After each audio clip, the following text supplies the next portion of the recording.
അപ്പോൾ എമ്പുരാൻ നല്ല രീതിയിൽ ഇപ്പോഴും ഓടിക്കൊണ്ടിരിക്കുകയാണ്. ഇപ്പോഴും മിക്ക സ്ഥലത്തും ഹൗസ്ഫുള്ളാണ്. എന്തായാലും ഇപ്പോൾ വന്നത് എമ്പുരാൻ്റെ ക്ലൈമാക്സ് എക്സ്പ്ലനേഷൻ ആയിട്ടാണ്. എക്സ്പ്ലനേഷൻ ആണ്, എന്തായാലും സ്പോയിലർ ഉണ്ടാവും എന്ന് ഉറപ്പാണ്. അതുകൊണ്ട് സിനിമ കണ്ടവർ മാത്രം വീഡിയോ കാണാൻ ശ്രമിക്കുക. അപ്പോൾ നേരെ പോയേക്കാം.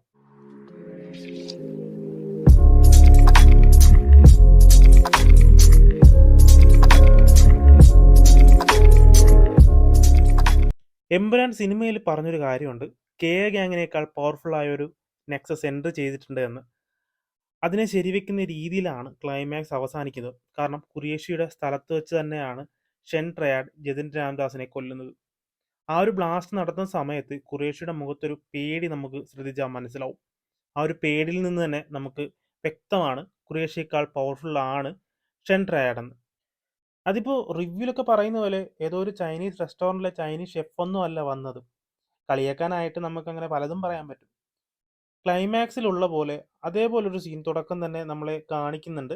കാരണം കബൂക്ക കുടിക്കുന്ന ഡ്രിങ്കിലായിട്ട് ഒരു ബുള്ളറ്റ് ഖുറേഷി ഒരു വാർണിംഗ് പോലെ കൊടുക്കുന്നുണ്ട്. ബട്ട് പിന്നൊരു ദിവസം നേരിട്ട് വിളിച്ചു വരുത്തിയാണ് കബൂക്കയെ ഖുറേഷി കൊല്ലുന്നത്. ബട്ട് എന്തിന് നേരിട്ട് വിളിച്ചു വരുത്തി കൊല്ലണം? ഖുറേഷിക്ക് അവിടെ വെച്ച് തന്നെ കഥ ഫിനിഷ് ചെയ്യാമല്ലോ. അതിന് കാരണമായിട്ട് എനിക്ക് തോന്നിയൊരു കാര്യം എന്ന് പറയുന്നത്, ഖുറേഷിക്ക് അങ്ങനെ കൊല്ലാനൊരു ആക്സസ് കാണില്ല.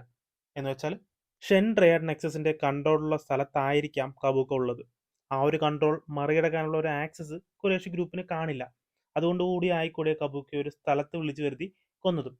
ബട്ട് ആ ഒരു ആക്സസ് ഷെൻ ട്രയാഡിന് ഉള്ളത് കൊണ്ടാകാം ഖുറേഷിയുടെ സ്ഥലത്ത് വെച്ച് തന്നെ സ്റ്റീഫന്റെ ബ്രദറായ ജിതിൻ രാംദാസിനെ കൊല്ലുന്നത്.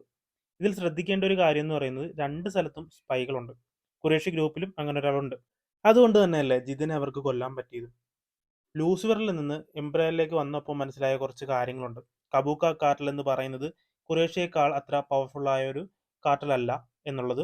മിക്കവരും വിചാരിച്ചിരുന്നത് ഒരുപക്ഷെ കബൂക്ക ഗ്യാങ്ങും ഖുറേഷി ഗ്യാങ്ങും തുല്യ ശക്തികൾ ആണെന്നുള്ള കാര്യമാണ്. ബട്ട് എംബ്രയറിലേക്ക് വന്നപ്പോൾ നമുക്ക് മനസ്സിലാകുന്നത് ലോകത്തെ കൺട്രോൾ ചെയ്യുന്ന രണ്ട് നെക്സസുകളാണുള്ളത്. അതിൽ ആഫ്രോ ഏഷ്യൻ ശക്തിയായ ഷെൻ ട്രയാഡ്സും ഇൻഡോ അറബ് ശക്തിയായ ലൂസിഫർ നെക്സസും ആണെന്നാണ്. ഇനി ഷെൻ ട്രയാഡ് ഗ്രൂപ്പിനെ കുറിച്ച് പറയാം. ഷെൻ ട്രയാഡ് എന്നത് ഒരാളിൽ മാത്രം അടങ്ങിയൊരു നെക്സസ് അല്ല. കാരണം ട്രയാഡ് എന്ന് പറയുന്നത് 3 എന്നാണ്. അതിനർത്ഥം എന്ന് പറയുമ്പോൾ മേ ബി അതിനകത്ത് 3 പേര് കാണാൻ സാധ്യതയുണ്ട്. 2 പേരെ ഏകദേശം മനസ്സിലായി. ക്ലൈമാക്സിൽ കാണിക്കുന്ന റിക്യൂണും മറ്റേത് ആഫ്രിക്കൻ ശക്തി ആയ കബൂക്കയും. ബട്ട് ഇതല്ലാതെ ഒരാളും കൂടി കാണാൻ നല്ല സാധ്യതയുണ്ട്. പിന്നെ ലാസ്റ്റ് എൻ ക്രെഡിറ്റ് സീനിനായിട്ട് കുറച്ച് പേപ്പർ കട്ടിങ് കാണിക്കുന്നുണ്ട്.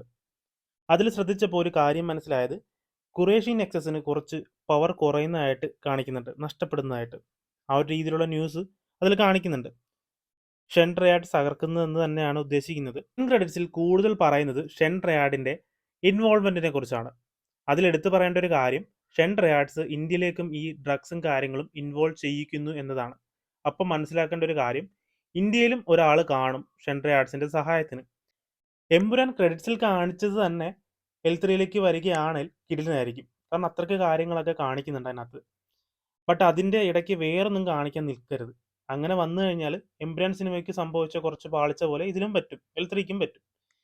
എനിക്ക് തോന്നുന്നു ഇത്രയും കാര്യങ്ങളാണ് തിയേറ്ററിൽ കണ്ടവരിത് വെച്ച് എക്സ്പ്ലെയിൻ ചെയ്യാൻ പറ്റിയത്. ക്ലൈമാക്സിലെ കാര്യങ്ങൾ ഇനി ബാക്കി OTT റിലീസ് കഴിഞ്ഞ് നോക്കാം. അപ്പോൾ നിങ്ങൾക്ക് എന്താണ് തോന്നിയത് ഒന്ന് കമൻറ്റ് ചെയ്തേക്ക്. വീഡിയോ ഇഷ്ടപ്പെട്ടെങ്കിൽ ലൈക്ക് ചെയ്യുക, ഷെയർ ചെയ്യുക.